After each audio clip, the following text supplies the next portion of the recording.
My name is Dr. William Nettleton. I am a family physician here at WMU Homer Stryker MD School of Medicine. I see patients, including last week in the hospital, and I serve as medical director for Kalamazoo County and Calhoun County Public Health Departments. I'm joined today with other medical leaders from Ascension Borgess, Bronson Healthcare, Oaklawn Hospital, and our medical director from the 5th District Medical Coalition could not be here today, so instead Dr. Gibson from Bronson Emergency Services will be sharing her perspective. We're here today to share what's happening in our healthcare system, the COVID-19 surge, and to ask for your help. We need your help. What is happening right now in our healthcare system is an unprecedented number of COVID-19 hospitalizations and non-COVID-19 hospitalizations. This affects the entire community's health. It affects your individual health. It affects your family's health. What our community is experiencing right now is preventable suffering. And that's hard. It's hard on patients and their families, and it's hard on the caregivers, our healthcare workers who are caring for those individuals and families. A core challenge throughout the entire pandemic for our community and for our nation has been trust. Who do we trust for information? Who do we trust to inform healthcare decisions? I'm reminded of what Dr. Albert Schweitzer once said, which was, the only way out of today's misery is for people to become worthy of each other's trust. Historically, we in healthcare may not have always been worthy of your trust. But the community physicians gathered here today live here. We work here. Our children go to school here.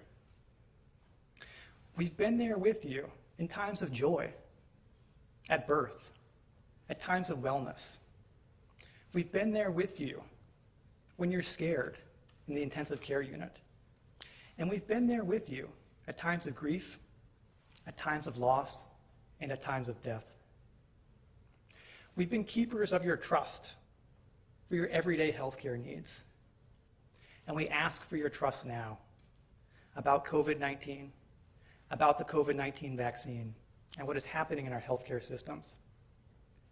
You've heard the message before. Vaccination is the best way to protect yourself and your family against COVID-19. And get your flu shot. We're concerned about what a wave of influenza will further bring to our healthcare system. Wear a mask when you're indoors and in public spaces. And get tested. Test when you have symptoms. Test 3 to 5 days after you've been exposed to someone with COVID-19. And test prior to going to a social gathering. The more we test, the better we can reduce the spread, and the sooner we can help get you into treatment. Monoclonal antibody treatment can help reduce the progression to severe disease and hospitalizations. We need your help. I'd like to transition now to our other speakers for today. Next, Dr. Thomas Ross from Ascension Borgess Hospital.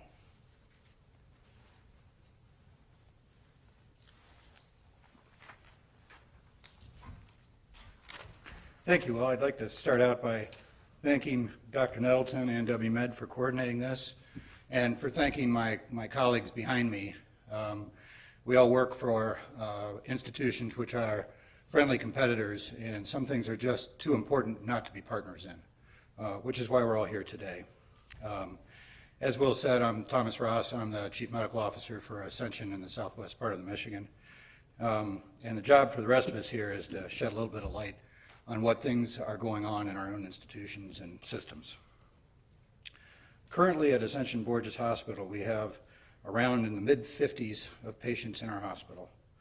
15 out of our 40 ICU beds are occupied by coronavirus patients. And that adds up to about 25% of our inpatient hospitalized beds. We've taken care of over 3,000 patients with coronavirus in our hospitals since this began. And very soberingly, over 290 patients have died in our institution since this started. The real story today, actually, is how this pandemic is affecting access to care for everybody else. At any given day, at least a handful of patients in both my emergency department and with our regional partners in small hospitals are waiting to be transferred into our institutions in Kalamazoo, and specifically my own. I was on call this past weekend. I'm a surgeon. I do surgical critical care and general surgery. 3 patients were called in on Friday before I came on call who didn't arrive until the day that I was on call. Those patients had a full day delay for needed surgeries. They had an extra day of pain and suffering they didn't need to experience, and they encountered a higher risk of having complications and problems as a result of that. This situation is stressing all of our dedicated caregivers in hospitals, both large and small, in our region. They feel unsatisfied with the care they're doing at their level, and they're doing their level best to provide, knowing that it is still suboptimal, and many have joined the great resignation that's affecting every industry in our country. The take-home message here is that the pandemic is seriously damaging our ability to take care of all of you.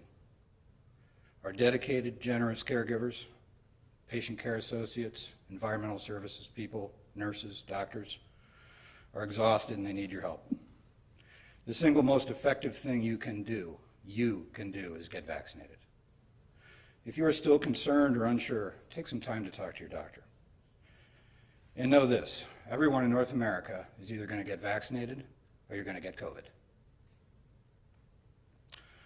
Additionally, if you care at all about your friends, family, and neighbors who have heart disease, cancer, diabetes, and so on, get vaccinated so you don't crowd them out of care they need to live for a problem that you could avoid.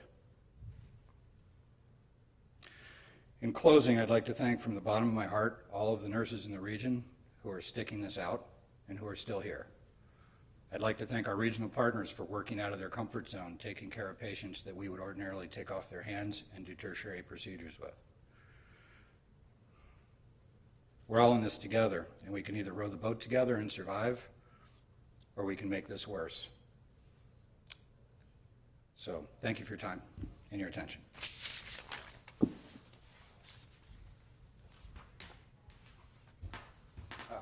Next up is Dr. Lane Davies from Bronson Children's.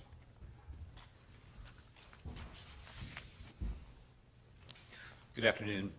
My name is Aaron Lane Davies. I'm a hospital medicine pediatrician. I've been a pediatrician in the Bronson system for over 20 years. I have a leadership role in our system as chief of quality for our Bronson employed providers, the Bronson Medical Group. This past month has been the most challenging of the pandemic for our healthcare teams. We've seen three of the last 4 weeks have had the highest number of cases for hospitalization since early 2020. Today, across our system, we remain at or near our peak in terms of the greatest number of hospitalized patients. Last week, 23 people, 23 members of our community died from COVID in Bronson hospitals, and that's the highest number of deaths in the Bronson system since the beginning of the pandemic. We're seeing an increase in younger people who have serious COVID disease. For those under 60 years of age in our hospital right now, the vast majority, nearly 90%, are unvaccinated. As Dr. Ross alluded to, our people are exhausted. Despite the amazing skill and dedication that our team shows up with every day, both as members of the healthcare team, but also as a member of this community. The resulting healthcare worker burnout, which is a second pandemic that's affecting this community, will have negative impact for years to come. Please be kind to healthcare workers in your life. As a pediatrician and a parent, I'm very concerned at the rate of COVID transmission that we're seeing in pediatric patients. Over the past 4 weeks, between 25 and 35% of the positive tests in our communities have been in children. Children can catch and transmit COVID-19. We're also seeing hospitalization and serious illness in a small subset of children. Most children have mild disease, but we are seeing children with serious disease, including multisystem inflammatory syndrome, which can leave children with long-term health care concerns and long-term chronic healthcare conditions. We're also seeing children, particularly teenagers, with COVID-associated respiratory disease, pneumonia, and respiratory failure. Of all the children, of all the teenagers with COVID pneumonia I've taken care of over the last 2 years, every single one of those children has been unvaccinated.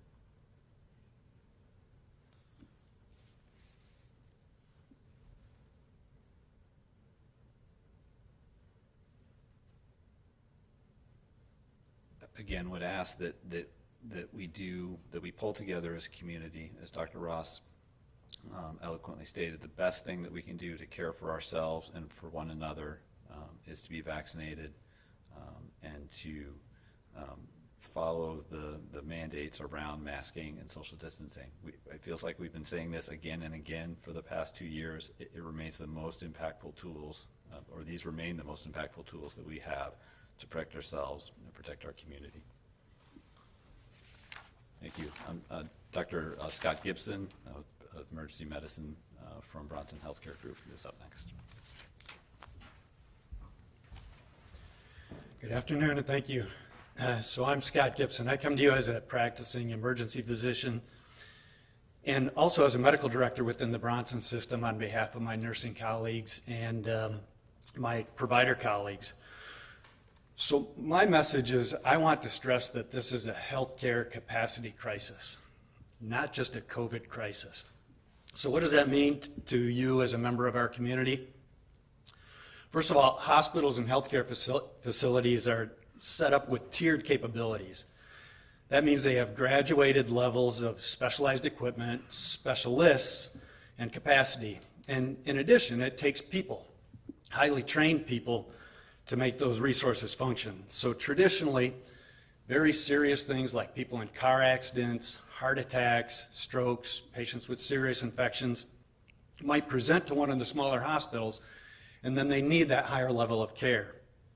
When those places and hospitals that provide that higher level of care are overwhelmed, we are forced to contact hospitals all around the region to try and find the patient the care they need.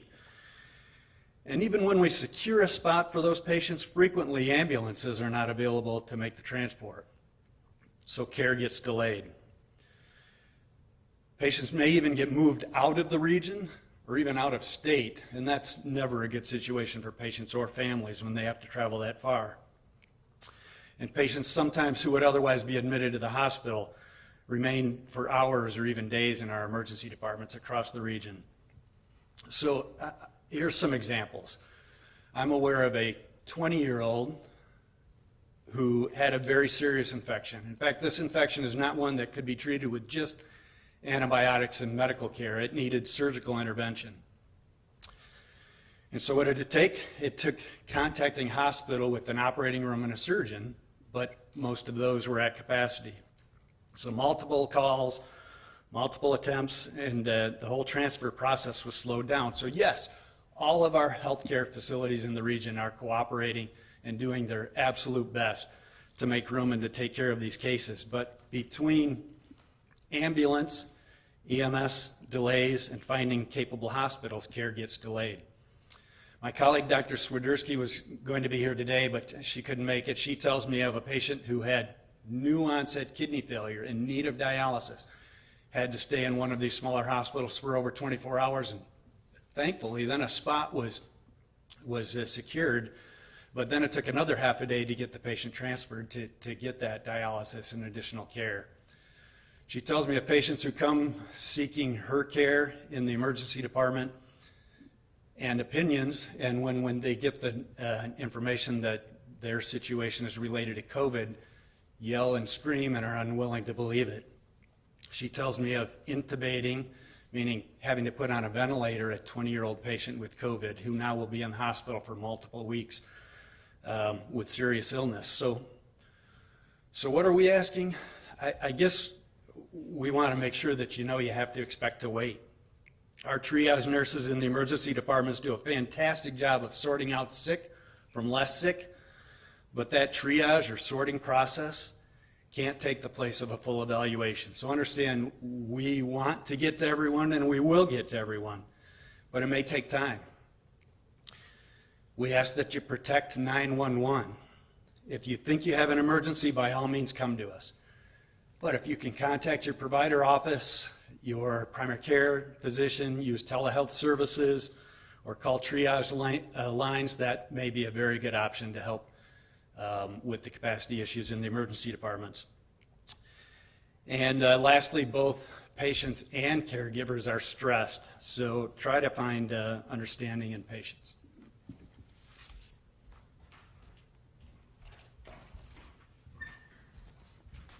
Hello. My name is Summer Liston Crandall, and I'm the Chief Medical Officer and a practicing family physician at Oaklawn Hospital in Marshall. I have the unique opportunity to see this current crisis through both of those lenses.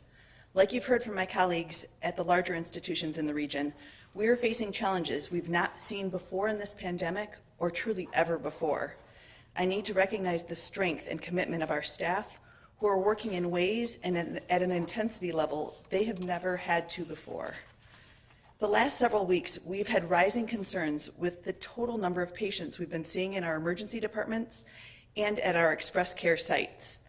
The wait times have risen and the number of people who leave without treatment climbed, many of those who truly needed care.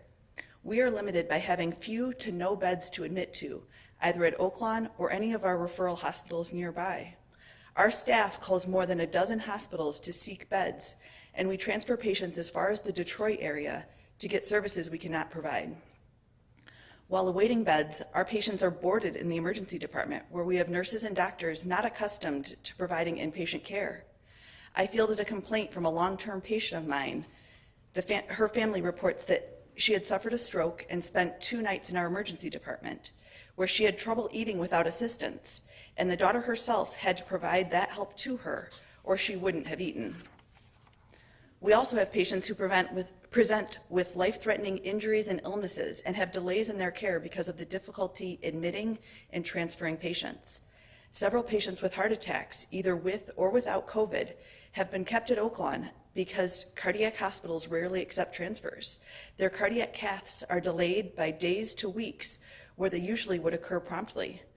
We've also had patients with brain bleeds who are observed in our emergency department and then discharged home, rather than be at a tertiary care hospital with a neurosurgeon caring for them. Our emergency department physicians have found themselves counseling patients and their families about end-of-life diagnoses and sending them home on hospice without even admitting them to the hospital. Before now, this was a rare occurrence, but it now happens more often for both COVID and non-COVID illnesses. These are examples of crisis standard of care, meaning that we are doing things differently than usual because we truly can't meet the usual standards. Until 2 weeks ago, we were operating under strain and delays, but we're able to do our scheduled surgeries and see our scheduled patients in the offices. That has now changed. Whereas we had about 3/4 of our critical care beds and 1/3 of our regular beds filled with COVID patients, that number has now grown to essentially all of our critical care beds and 2/3 of our other beds filled with COVID patients. We've had to expand our step-down unit from the 2nd floor to the 3rd floor, and we've had to increase nurses and staff caring for those ill patients to meet their needs. This means that we met our disaster criteria and shut down non-essential surgeries and endoscopies. We're not seeing routine well visits in our offices unless they require usual vaccines, so we can make room for urgent visits to offload the emergency departments and emergency care sites. We are in crisis. And as much as I want to allow my patients and the community to come willingly to the decision to get your COVID vaccine, we are now at the point where we all must. Our healthcare system in our town cannot support the care of the largely unvaccinated patients in the hospital. This is not a generic plea. This is a plea for our town and our region of Michigan to step up and get vaccinated, wear your mask indoors, and quarantine as required. We can continue to provide excellent care to patients only if we get our community healthier and protected by the safe and effective vaccines available. Thank you.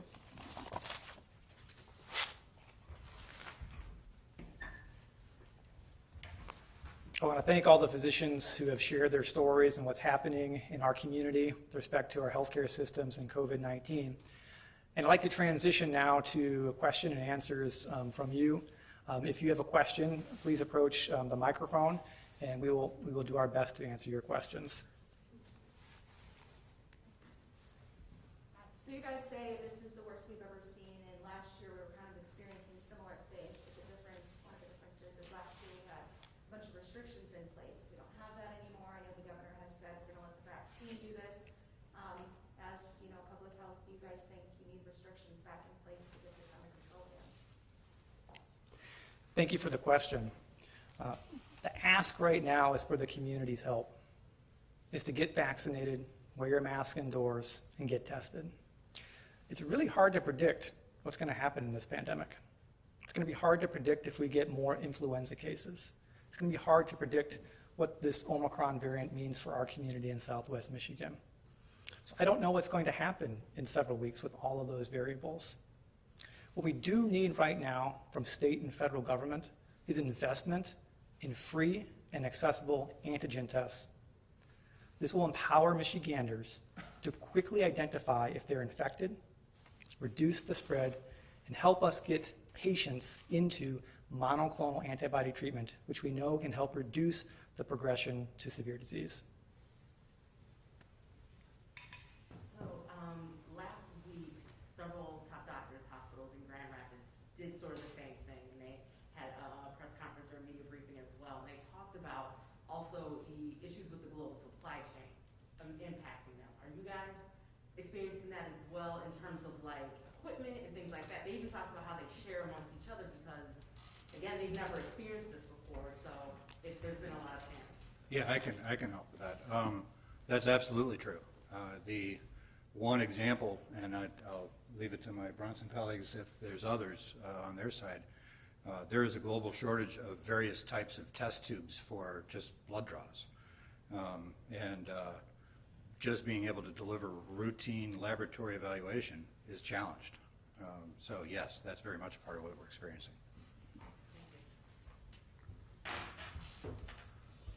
Yeah, again, at Bronson, we're experiencing the same challenge around blood collection. We are condensing and consolidating, trying to make the best use of a scarce resource. We're continuing to see significant shortages in a number of different medications where we are adjusting our treatment approach because the supply chain does not allow us to approach care in our usual way.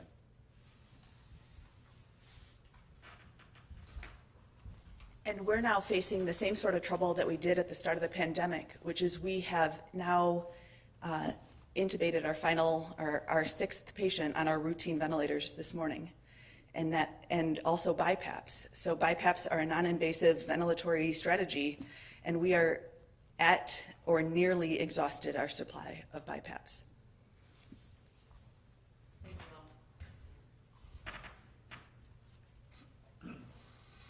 Actually, I have two questions. Number one, last figures for vaccination rates show the state below 62% for at least one dose.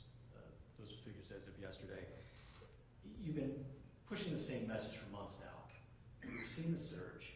You're asking for trust, but the public is just not getting this. What more can you do beyond what you folks are doing here today and you have been doing all along to try to convince people to take part in the vaccinations and be more careful too? Thank you for the question. I think one thing, being a member of the profession of medicine, is developing personal relationships with patients.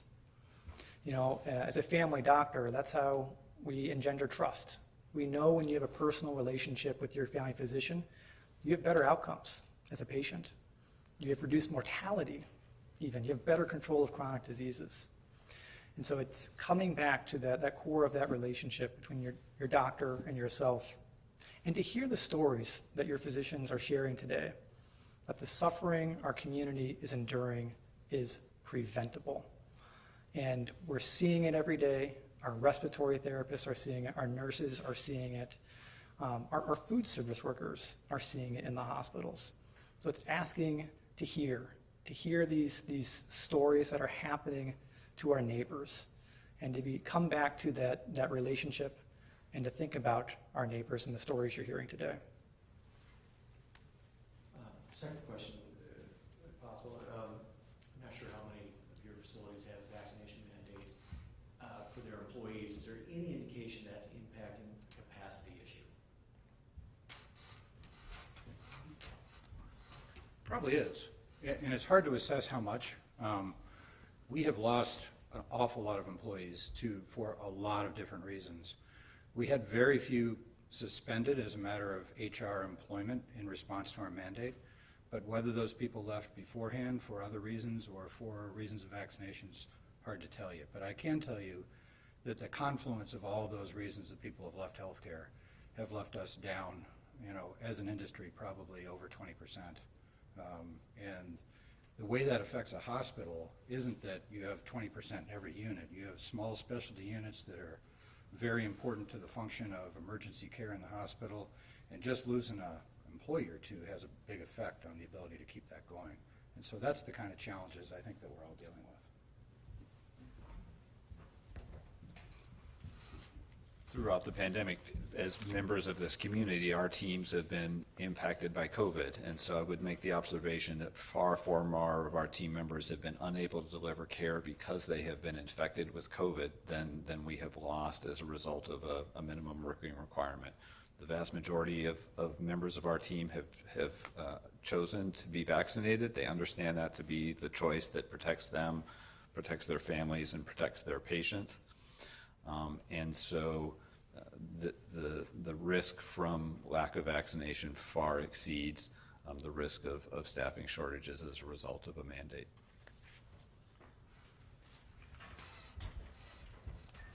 And at our hospital, we've been lucky enough to lose very few to either resignation due to our vaccine mandate or the mandate itself.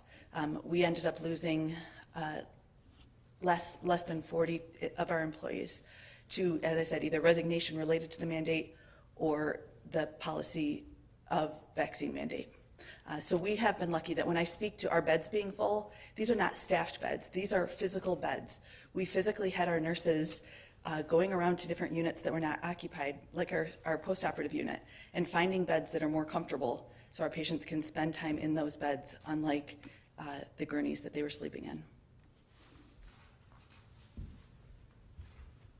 And I'll just share on a personal level, one of the key reasons why I got vaccinated is I feel that as a physician, I have a deep sense of duty to my patient to do no harm and to not get them sick. And that's one of the key reasons I chose to get vaccinated. Thank you.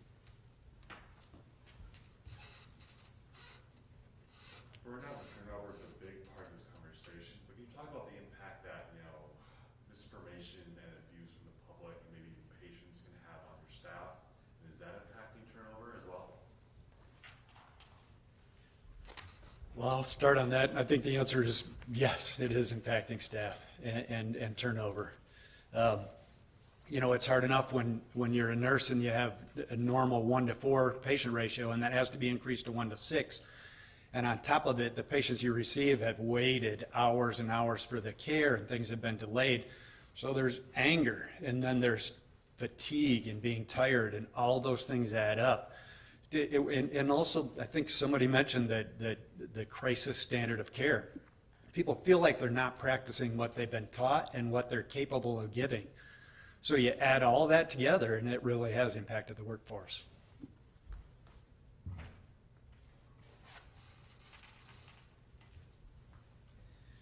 And to touch on that a little further, coming back to what I highlighted as families and also caregivers experiencing preventable suffering.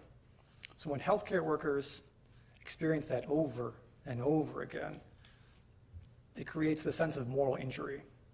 We are called to take care of individuals in the entire community, and we experiencing that preventable suffering over and over again.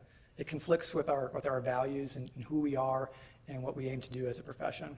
So that is a serious concern, and it's the fact that the Surgeon General of the United States has identified misinformation as a public health problem, and it continues to be a public health crisis. We're all standing here in a school of medicine, in a school of learning, where our students from Michigan, around the country, are coming here to learn how to practice medicine. And they're entering this environment seeking to care for all.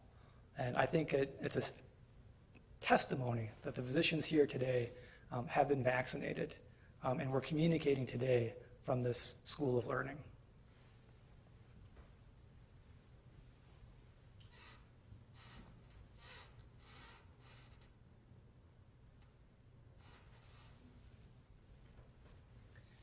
Okay, well, if there's no other questions, I'd like to thank the physicians who have joined me today here to share what's happening. Thank Western Michigan University Homer Stryker MD School of Medicine, and thank you for being here to share our story and what's happening in our community.